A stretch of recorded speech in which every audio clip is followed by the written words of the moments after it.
మనరాంగళంలో ఈ పాట పాడినప్పుడు దేవుళ్ళకే ఆనందం కలిగింది. ఇది ప్రేమ గీతం కాదు మిత్రమా,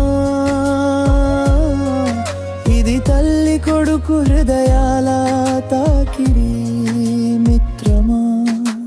వాళ్ళ యూట్యూబ్ ఛానల్ సంతి సింగర్ను సబ్స్క్రైబ్ చేయండి.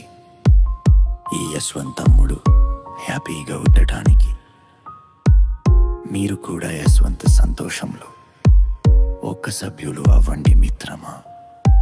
వాళ్ళ ఆనందం మనందరికీ దీవెన అవుతుంది. అమ్మ నీ నవ్వు ఎప్పటికీ మాయ కాకూడదు.